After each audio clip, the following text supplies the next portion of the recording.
السلام علیکم ورحمۃ اللہ وبرکاتہ ان الحمد للہ والصلاة والسلام علی سید الانبیاء وعلی آلہ وصحبہ اجمعین اما بعد فاعوذ باللہ من الشیطان الرجیم بسم اللہ الرحمن الرحیم انشاءاللہ الرحمن آج کے اس لیسن میں سورۃ النساء آیت 124 کا ترجمہ اور معنی کی مختصر سی وضاحت ہم پڑھیں گے اللہ کے حکم سے۔ اعوذ باللہ من الشیطان الرجیم بسم اللہ الرحمن الرحیم۔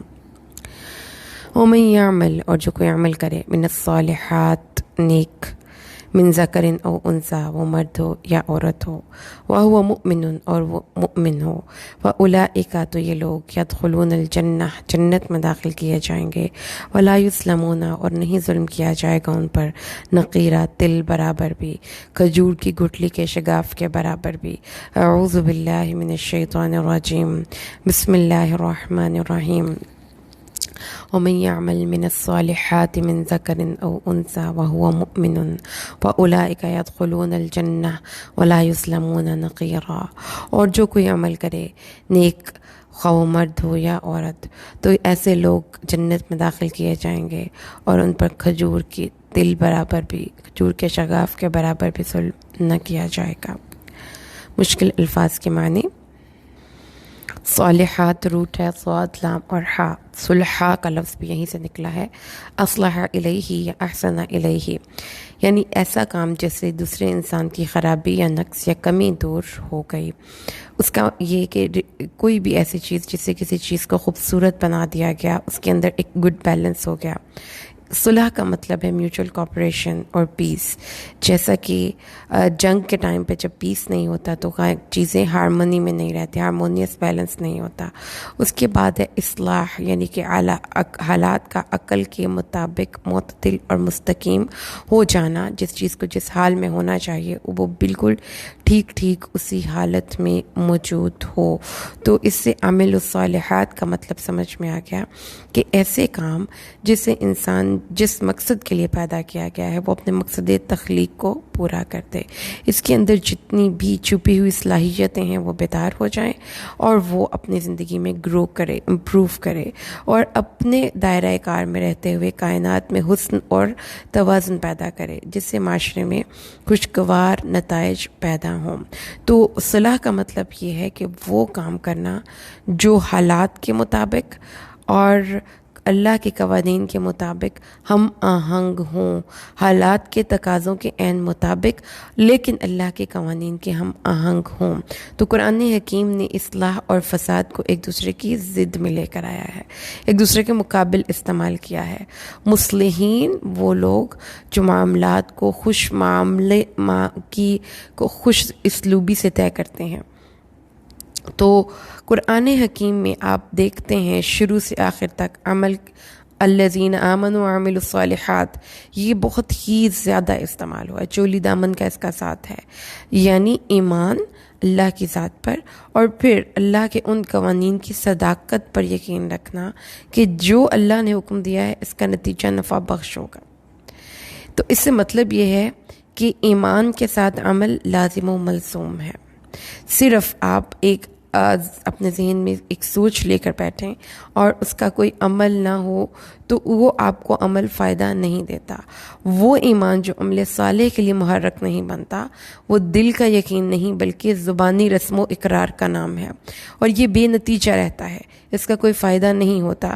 اسی لیے قرآن حکیم میں یہ بات سمجھ لیجئے کہ عمل کے ساتھ عمل صالح، اور عمل صالح بھی کون سے؟ جو قرآن نے بتائے ہیں، جن کو قرآن نے عمل صالحات قرار دیا ہے، اور اس کی دو شرطوں کے ساتھ عمل صالح ہوگا۔ نمبر ایک یہ کہ وہ شریعت میں اس کا وجود ہو، نبی کریم صلی اللہ علیہ وسلم کی سنت سے وہ عمل ثابت ہو، اور کوئی بھی عمل قرآن کی واضح احکامات اور احادیث سے نہ ٹکرائے۔ یہ وہ عمل صالح نہیں ہے جس کو ہم خود سے خود سوچ لیں کہ یہ عمل صالح ہے۔ تو یہ چیزیں ہمیں سمجھنی ہیں۔ قرآن حکیم نے یہی بتایا ہے کہ ایمان کے ساتھ یقین محکم اور صداقت، اللہ کے احکامات کے مطابق زندگی گزارنے کے ساتھ ساتھ عمل کرنا عمل صالح ہے۔ یعنی دوسرے لفظوں میں ہم اس کو کہتے ہیں کہ وہ مومن جو اپنے ایمان کا اظہار اپنے عمل سے کرتا ہے۔ تو وہ مرد ہو یا عورت، یہ لوگ جنت میں داخل کیے جائیں گے. ولا یظلمون نقیرا، اور وہ کھجور کے شکاف کے برابر بھی ان پر ظلم نہیں کیا جائے گا. تو ظلم کا لفظی مطلب کیا ہوتا ہے؟ اس کا روٹ ہوتا ہے زا طا کے بعد جو زا لام اور میم. اس کے معنی ہے کسی دوسرے کی ملکیت میں بے جا تصرف کرنا، حد سے تجاوز کرنا. اور بعض ائمہ لغت کہتے ہیں کہ اس کے معنی ہے نقص اور کمی. ظلم کے معنی ہے کسی چیز کو اس کے اس مقام پر نہ رکھنا جہاں پہ رکھنے کے لیے وہ پیدا کی گئی ہو، خواہ کمی کر کے اسے کم کر دیں یا زیادتی کر کے اسے آگے لے جائیں، اصل مقام سے ہٹا دیں، کسی چیز کا توازن بگاڑ دیں، کسی چیز کو بے جگہ پہ رکھ دیں. تو ظلم یعنی کہ ظلمن فلانن کے کسی دوسرے کے حق میں کمی کی، تقصیر کی. اسی اعتبار سے ظالم حقوق ادائیگی میں کوتاہی کرنے والا شخص ہوگا. ٹھیک ہے، تو ظلم ایک اس کا مطلب اندھیرا بھی ہوتا ہے، تو روشنی کا نہ ہونا، یعنی روشنی کو جس جگہ پہ ہونا چاہیے تو روشنی اس جگہ پہ نہیں ہے. تو ظلم مطلب پھر ہمیں سمجھ میں آ گیا کہ وہ شخص جو دوسرے کے حدود فراموشی کرتا ہے، دوسروں کی ملکیت پر ناجائز تصرف کرتا ہے، انسانی حقوق میں کمی کرتا ہے، دوسروں کا واجبات پورا ادا نہیں کرتا، دوسروں کی محنت کو اپنے فائدے کے لیے لے آتا ہے، دوسروں پر زیادتی کرتا ہے. اور اللہ نے فرمایا ہے کہ بالکل بھی ایسا نہیں ہوگا. وَمَا تُنْفِقُوا مِنْ خَيْرٍ يُوَفَّى إِلَيْكُمْ وَأَنْتُمْ لَا تُظْلَمُونَ، کہ جو تم خرچ کرو گے تمہیں پورا پورا لوٹا دیا جائے گا اور تم پر ظلم نہیں کیا جائے گا. لا تظلمون مطلب کہ تمہیں تمہارا بدلہ یوفا الیکم کہہ کے اس ظلم کا مطلب سمجھا دیا کہ جو تم نے خرچ کیا وہ تمہیں لوٹا دیا جائے گا. اور اللہ تعالیٰ ایک اور مقام پر کیا فرماتا ہے؟ ثم توفا کل نفس ما کسبت وہم لا یظلمون. وفا کا لفظ بھی ہے توفا، وفا یعنی کہ پورا پورا کسی کا حق دے دینا. تو ہر انسان کو اس کا بدلے، اس کا وہ حق دے دیا جائے گا جو کہ اس کا حق ہے، اور اس پر رائی کے دانے کے ذرہ برابر بھی ظلم نہیں کیا جائے گا. اور پھر اللہ تعالیٰ نے ایک اور مقام پر قرآن حکیم میں فرمایا ہے وَمَن يُتَعَدَّ حُدُودُ اللَّهِ فَأُولَئِكَ هُمُ الظَّالِمُونَ. ظالم کی یہ بڑی جامع تعریف ہے کہ انسانیت کے حقوق اللہ تعالیٰ ہی اس کا تعین کر سکتا ہے کہ کس کا کیا حق ہے، اور جو شخص قوانین خداوندی کو توڑتا ہے وہ انسانیت کے حقوق غصب کرتا ہے. لہٰذا قانون خداوندی کو توڑنے والا شخص ظالم ہے، کیونکہ وہ انسانی حقوق میں کمی اور کوتاہی کرتا ہے، جبکہ اپنے طور پر وہ یہ سمجھتا ہے کہ میں دوسرے کا حق کم کر رہا ہوں، حقیقت میں وہ اپنی ہی ذات کی نشو و نما کم کر رہا ہوتا ہے. تو اس سے انسانی معاشرے کا توازن بگڑتا ہے، انسانی ذات کا توازن بگڑتا ہے. تو ظلم سو اور حسنہ حسن و توازن کی بہترین شکل ہے. تو آئیے ہم اب اس آیت کو دوبارہ سے سمجھیں. اللہ تعالیٰ فرماتا ہے، پچھلی آیت میں اللہ نے فرمایا تھا آیت 123 میں النساء، کہ جب کچھ لوگوں نے آپس میں بیٹھ کر تفاخر کیا ایک دوسرے پر، مسلمانوں نے اور اہل کتاب نے، کہ ہم تم سے بہتر ہیں اور ہم تم سے بہتر ہیں، تو اس کا جواب اللہ نے یوں دیا کہ کسی کی اپنی سوچ لینے سے آپ کا مقام اعلیٰ یا بلند نہیں ہو جاتا. آپ کو اپنے عمل سے اپنی عظمت کا اظہار کرنا پڑتا ہے، کہ انسان اپنے عمل سے دوسروں سے آگے جائے. تو اللہ نے فرمایا کہ جو اپنے عمل سے آگے جائے گا تو اس کو تو اللہ جنت میں داخل کرے گا، اور جو اپنے عمل سے برائی سے پیچھے رہ جائے گا تو وہ شخص دوزخ میں جائے گا. وَلَا يَجِدْ لَهُ مِن دُونِ اللَّهِ وَلِيًّا وَلَا نَصِيرًا. تو جو برا عمل کرے گا اس کا بدلہ پائے گا، جو اچھا عمل کرے گا وہ اس کا ثواب پائے گا، اور وہ جنت میں داخل کیا جائے گا. اور اللہ تعالیٰ نے یہاں پر مرد اور عورت کا سیپریٹ ذکر کیا تاکہ یہ پتہ چل جائے کہ دنیا میں اگر کسی معاملے میں اللہ نے عورت کو مرد سے تھوڑا سا درجہ نیچے دیا ہے، اور ڈرائیونگ سیٹ پر جو لائف ہے اس میں مرد کو کو بٹھایا ہے تو عورت کو یا مرد کو یہ سوچ لینا چاہیے کہ جنت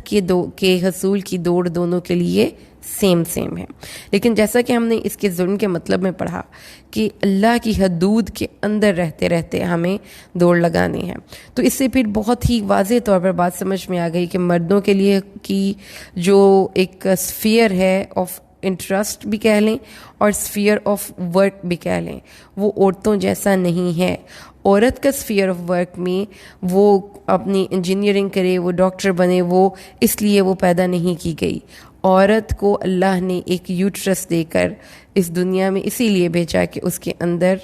وہ چیز ہے جو مرد کے اندر نہیں، اور وہ کیا ہے کہ وہ ماں بن سکتی ہے، اور اسی سے نسلوں نے آگے پروان چڑھنا ہے، اسی نے آگے بڑھانا ہے اپنے آنے والی نسلوں کو. تو جو اس نے اپنا مقصد تخلیق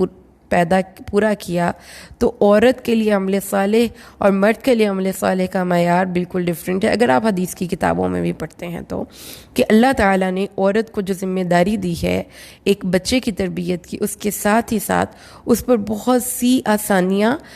پیدا کی ہیں اور بہت سی پابندیوں سے اس کو ایگزمپشن دی ہے. مثلا مردوں نے نماز باجماعت ادا کرنی ہے، عورتوں کو اس چیز کی ایگزمپشن مل گئی. مردوں نے جہاد کرنا ہے، اگر ان کے ملک پر کوئی دوسرا حملہ آور ہوتا ہے، عورتوں کو اس چیز کا کوئی جواب نہیں پوچھا جائے گا کہ تم نے جہاد کیوں نہیں کیا. مردوں پر ذمہ داری ہے کہ وہ عورتوں پر خرچ کریں، اگر نہیں خرچ کرتے تو ان کو اللہ تعالیٰ پوچھے گا، جبکہ عورتوں کو اس قسم کی کوئی ذمہ داری نہیں. ایون کہ مرد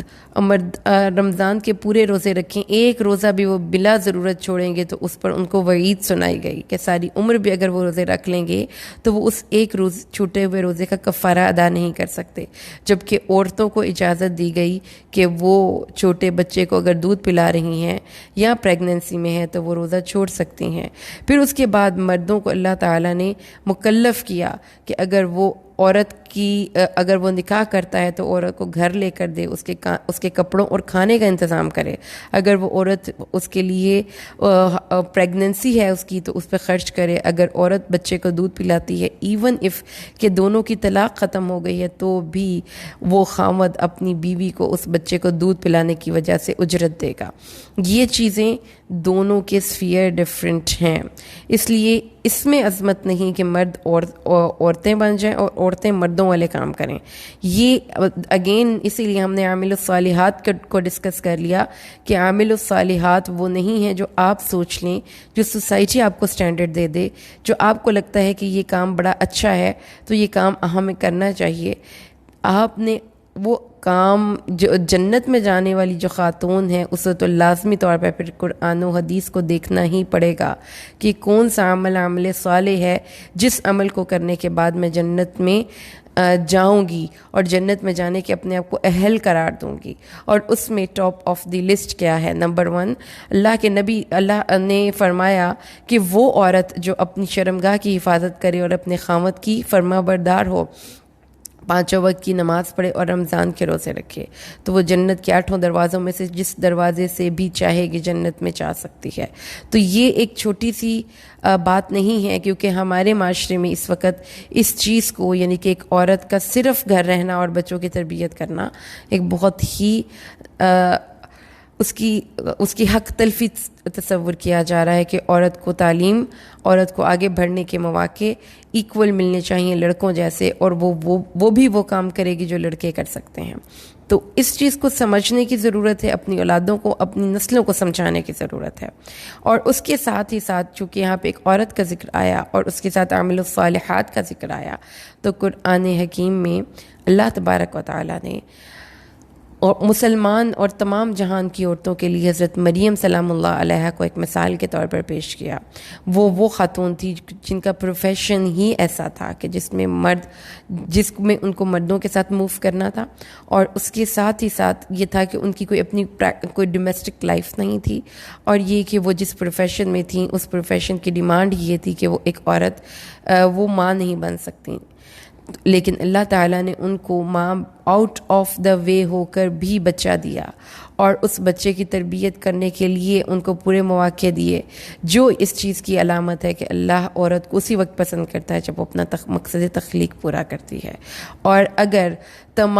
ہم ایک جاب کی انالوجی لیتے ہیں تو یہ بالکل ہی غلط سوچ ہے کہ وہ لوگ جو فیلڈ میں جا کر کام کرتے ہیں وہ زیادہ اہم کام کرتے ہیں، اور جو آفس ورک کرتے ہیں وہ اہم کام نہیں کرتے۔ تو اللہ تعالیٰ نے معاملات کی تقسیم یوں کی مرد اور عورت کے لیے کہ مرد کو چوز کیا فیلڈ ورک کے لیے اور اس کو اکارڈنگلی ساری ذمہ داریوں کے لیے باڈی اور جسمانی طاقت دی ہے،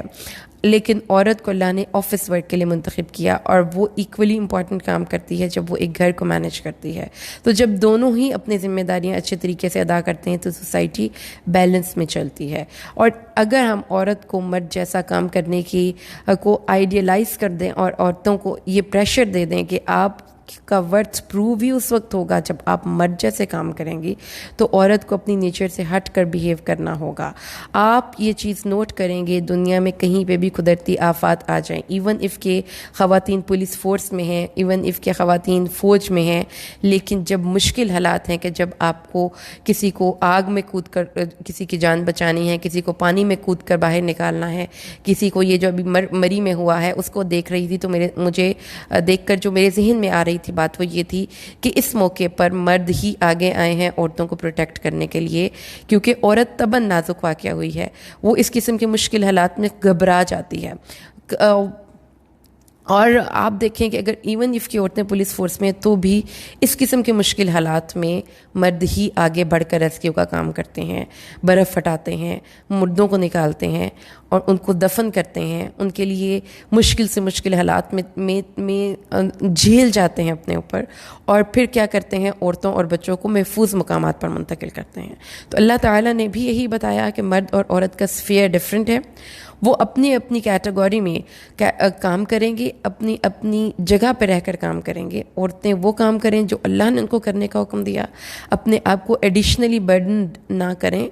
اور جنت کا حصول اگر ہماری زندگی کا گول ہے تو پھر ہمیں بہت ہی آسان طریقے سے جنت مل سکتی ہے کہ ہم وہ کام کریں جو ہمیں اچھا لگتا ہے، یعنی بچے کی تربیت کریں، ایک گھر کو مینیج کریں، اپنے خاوند کے ساتھ اچھے طریقے سے رہیں، نماز پڑھیں، تو انشاءاللہ جنت کے 8 دروازوں میں سے جس بھی دروازے سے چاہے گی وہ عورت جا سکتی ہے۔ اگر آپ شریعت کو ہٹا کر اس کے علاوہ عورت کے لیے سٹینڈرڈ منتخب کرتے ہیں تو عورت کے لیے خود ہی مشکل ہے کہ وہ بہت ہی ڈیفیکلٹ راستہ چوز کرتی ہے اپنے لیے، اور اس کا نتیجہ شاید جنت ہو یا نہ ہو، کیونکہ اس نے وہ راستہ منتخب نہیں کیا جو اللہ نے اس کے لیے منتخب کیا۔ تو اللہ نے فرمایا کہ وہ مرد ہیں وہ اپنے سفیئر میں کام کریں گے، عورتیں ہیں اپنے سفیئر میں کام کریں گی، اور پھر یہ سب جنت میں جائیں گے، اور ان کو